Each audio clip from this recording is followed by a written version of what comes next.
Fala aí, galera, quem fala é o Godsen.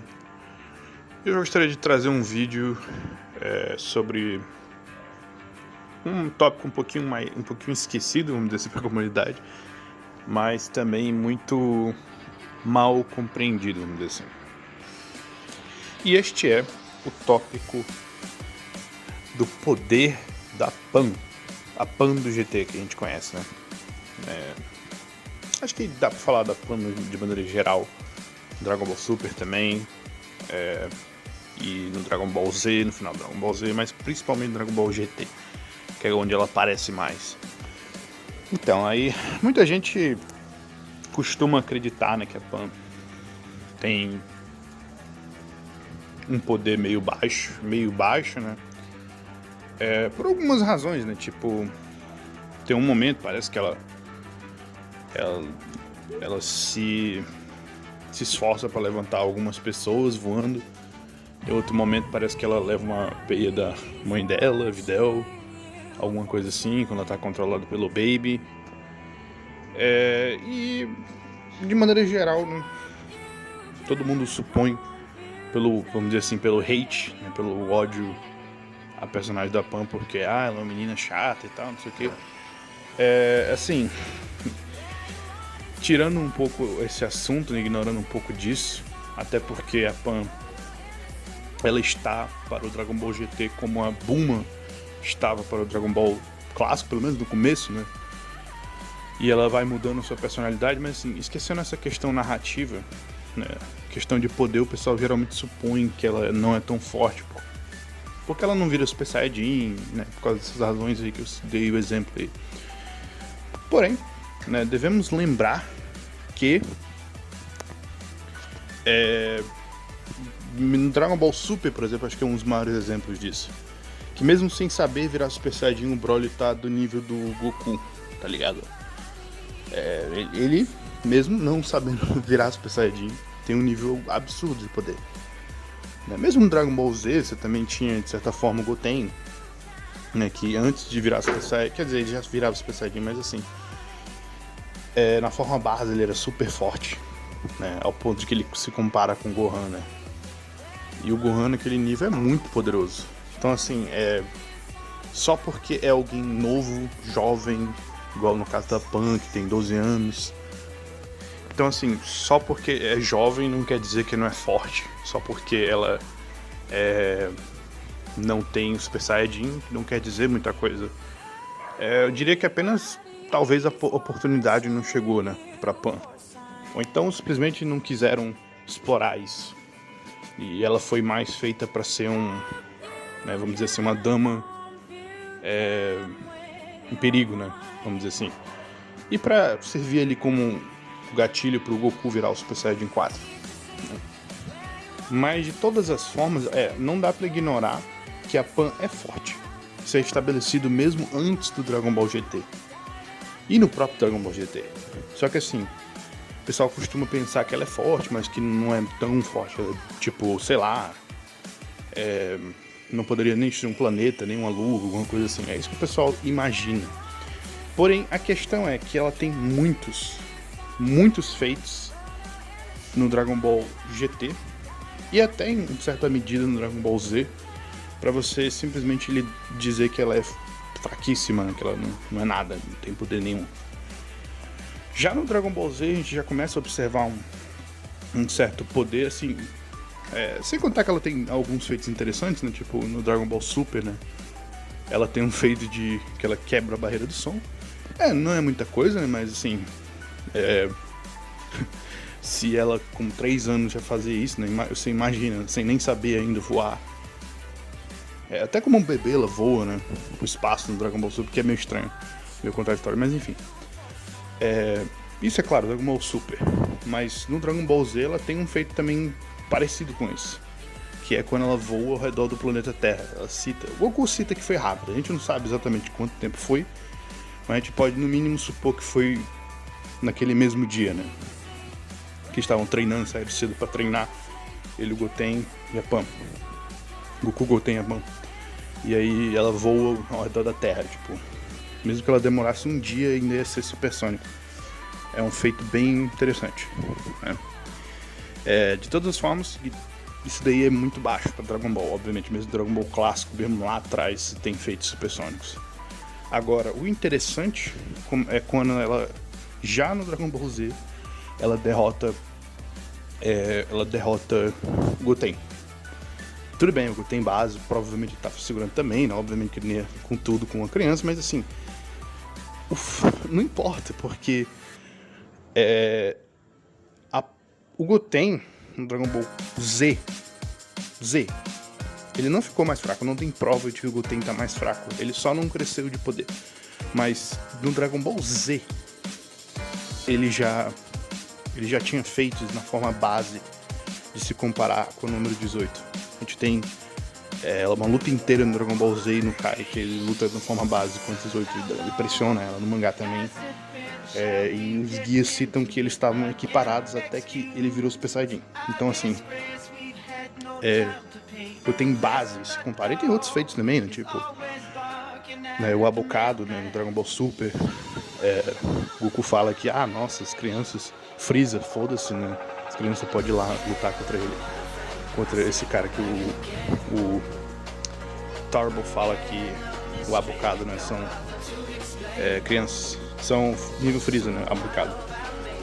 Então, claro que ele pensa, no mangá pelo menos ele dá a imagem que ele pensa do Freeza, mas o Goku certamente não iria ter pensado do Freeza na primeira forma, né? E ele falar que o Freeza era um inimigo perfeito para as crianças, né? E as crianças vão lutar na forma base. Então assim, a gente tem já indicações que mesmo na forma base eu vou ter quando criança, né? Isso sem contar já era nível Freeza, sem contar o argumento, né, que o Goten e o Trunks ficam pelo menos 50 vezes mais fortes, porque eles têm confiança de derrotar o Buu como o Gotenks base, sendo que eles não conseguiam isso como Super Saiyajin, né, como é citado pelo próprio Piccolo. Né, então, assim, quer dizer, eles não achavam que ia derrotar, mas eles achavam que ia igualar o Buu na forma base. Pois é.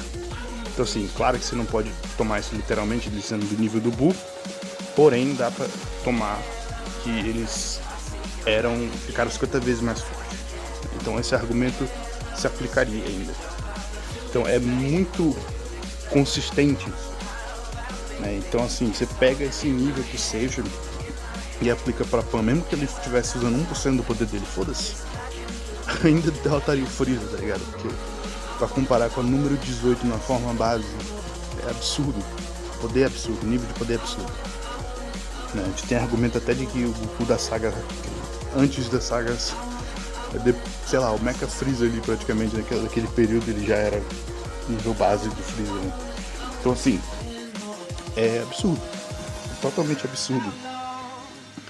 O nível de poder que ela já começa a demonstrar no Dragon Ball Z. Mas não para aí. Dragon Ball GT você tem vários feitos, né? Acho que um dos primeiros feitos que eu consigo lembrar agora de cabeça. Acho que o primeiro feito dela é bom, né? Foi dela chutar o Hildo, né? Dar um socão, quer dizer, no Hildo. O mesmo Hildo que casualmente estava sendo dito pelo Goku como sendo nível acima do Buu. E o Trunks base estava animado de lutar. O Trunks inclusive questiona se ela era mais forte do que ele, se a Pan era mais forte que ele. E novamente reforçam um pouco essa ideia aí do Dragon Ball clássico, do Dragon Ball Z, quer dizer. Enfim, mesmo. E aí seguindo adiante, você acha, mas o Hildo vai lá e bate nela de volta. Sim, bate nela de volta, mas só que ela vai ficando mais forte. Ela depois, o Hildo, Meta Hildo, fica bem mais forte. Mais que o dobro do poder, e ela consegue afetar ele, dar outro chutão. Isso é tão relevante que até o próprio guia do GT cita isso. Tem mais, né? Antes disso, na verdade, você tem a Pan lutando contra o Nut, um dos membros da Sigma Force. Tudo bem, ele é um dos mais fracos, mas mesmo assim, Goku cita que todos os membros da Sigma Force eram mais fortes do que ele. Ele não tinha sentido isso aqui há muito tempo. Que no mínimo colocaria eles parecido com o nível do Lute, que era um nível anterior. Um inimigo anterior que eles lutaram, que eles precisaram, o Goku e o Trunks precisaram usar Super Saiyajin. E sem contar que também a Pan supera os dados que tem de poder do Goku, deles, do Trunks, etc., que o Giru gravou. E nesses dados você vê a luta do Goku contra o Ledge. e contra o Woody, ambas das quais ele foi pressionado a usar o Super Saiyajin. Então assim, é consistente dizer através disso que a Pan tem, né, nível pelo menos o Goku base daquele momento. E o importante disso é que dá para argumentar tranquilamente que o Goku base, mesmo antes do GT, era do nível... Dá pra argumentar que o Goku base, mesmo antes do GT, era do nível do Buu, do Kid Buu, né? Porque ele estava muito animado para lutar contra o Ubi, né? Ele se preparou durante anos para treinar, para lutar contra a reencarnação do Ubi, aí ele fica super animado e ele inclusive fala que pros Mr. Satan que alguém poderia derrotar o Buu gordo, né? E aí depois, quando eles estão depois, né, quando o Goku termina a luta, ele tá super feliz, né? O próprio Piccolo também confirma, né, que obviamente a reencarnação do Buu. E os guias falam que ele tem o poder, o Ubi criança tem o poder do Kid Buu no corpo dele, latente. E o mangá legendário também fala que ele usa esse poder contra o Goku na luta. Então assim, esse poder latente. Então assim, mesmo antes do Dragon Ball GT, você tem como argumentar que o Goku era acima da saga Buu. Havia o Kid Buu, né, de ser mais forte e tal. Enfim, mas mesmo que você não aceite isso, ainda assim esse nível é bem elevado de poder que dá pra escalar com a Pan, né, do Kid Buu e tal. E mais adiante você ainda tem mais coisas, né? Por exemplo, como eu falei, o próprio Hildo é citado como sendo mais forte que o Buu. Daí eu argumento que definitivamente esse Buu tem que ser um dos mais fortes, porque a essa altura eles já estão significativamente acima do Kid Buu, mesmo que você não acredite que ele é o mais forte. Depois disso a gente tem outros feitos, né? Por exemplo, o Baby, a Pan quase mata o Baby junto com o Goku e o Trunks, sendo que o Baby tinha absorvido o poder do Lud, novamente confirmando o que eu falei. Depois disso você tem Baby de novo, após absorver o próprio poder do Hildo, ele fica interessado primeiro no poder da Pan, fala, nossa, que poder incrível, ele quer absorver o poder dela, e ela também chuta ele, né? Todas essas coisas que eu tô falando da Pan dar algum tipo de dano no personagem, vamos ter que lembrar os guias que citam que você precisa ter pelo menos a metade do poder de alguém para afetar ela, senão você não afeta a pessoa. Então lembre-se disso na cabeça, né? Então assim, mais adiante você também tem os próprios dragões, né, que o Goku e a Pan lutam, né? Ela luta contra o Shenlong lá, que é uma Shenlong lá da poluição, depois o Shenlong da água, né, que é um Shenlong lá que parece uma mulher e tal.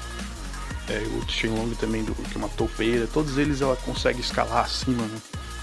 E tipo, o Goku base, vamos dizer assim, meio que luta junto com ela. E um dos mais interessantes ela conseguir derrotar o Shenlong mulher, que consegue pressionar o Goku base.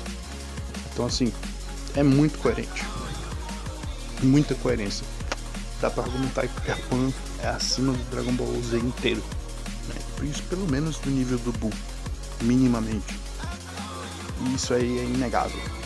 Se fosse pra colocar ela num nível assim, dizer que eu colocaria ela acima da saga Buu inteira. E o nível de poder, de velocidade, etc. que ela teria, até porque o GT escala os filmes, como eu já falei, seria nível low multiversal ou multiversal baixo, destruir 3 universos, espaço-tempo, né? Porque o Kid Buu tem essa argumentação, o próprio Buhan também tem essa argumentação. Claro, né, você tem a argumentação do Goku desviar de asteroides e que na nave dele atravessa o universo, e também dele atravessar o universo do outro mundo, né? O próprio Mecha Cooler tem a velocidade acima do teletransporte, que atravessa o universo inteiro em um instante, enfim. Vários argumentos que dá pra dizer de velocidade infinita ou inacessível. E a Pan escala tudo isso aí. Então assim, sim, a Pan solo o seu verso favorito. É isso aí, galera. Obrigado e até. Godsend vazando.